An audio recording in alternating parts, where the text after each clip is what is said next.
Hello అండి, జొన్న రొట్టె చేసుకుందాం వస్తారా? జొన్న పిండి మిల్లాడిచ్చేసేసి ఇంట్లో పెట్టేసుకునండి. ఎప్పుడన్నా కావాలంటే ఇలా చేసుకోవచ్చు.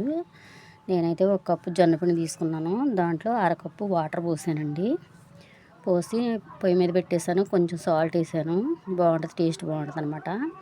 ఈ నీళ్లు తెరులుతున్నాయో చూసారా? ఎలా తెరిలినప్పుడు ఆ పిండి అందులో పోసేయండి. పోసేసి చక్కగా ఉండలేకుండా శుభ్రంగా కట్టేసుకోనండి. ఉండలు అనేది ఉండకూడదు అనమాట.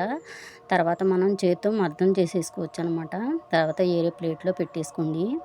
స్టవ్ ఆఫ్ చేసేసి ఏరే ప్లేట్లో పెట్టుకోనండి. పెట్టేసి దాన్ని చాలా మెత్తగా అంటే బాగా మెత్తగా రావాలన్నమాట. అలాగా నొక్కుకోండి పిండిని. కాలుతానే ఉంటుంది, అయినా సరే కొంచెం తడి చేసుకుంటా చెయ్యి అలా నొక్కుకోండి. నొక్కేసిన తర్వాత దీన్ని చపాతీలాగా ప్లేట్ మీద పెట్టేసుకోవచ్చు. మనం ప్లేట్ మీదే ఒత్తేసుకోవచ్చు అనమాట. చపాతీ పీట ఏం అక్కర్లేదు మనకి. ఇలా చేసేసుకొని చక్కగా అటుపక్క ఇటుపక్క రెండు పక్కల కాల్చేసుకొని మన ఇంట్లో ఏ కూర ఉంటే ఆ కూరతో తినేయచ్చు అనమాట. ఓన్లీ చికెనే అక్కర్లేదు. బీరకాయ కూర కూడా చాలా టేస్టీగా ఉంటుంది. దీంట్లో ఆనపకాయ ఎగురు కూడా బాగానే ఉంటుందండి. నేను ఇలాగే చేస్తాను. ఎలా ఉందో మీకు నచ్చితే ఒక లైక్ చేసి షేర్ చేసి కామెంట్ ఒకటి పెట్టండి. ఇంకా సబ్స్క్రైబ్ చేయండి. ఇలాంటి వీడియోలు నేను మీకు ఇంకెన్నో చేసి చూపిస్తాను. నచ్చిందండి?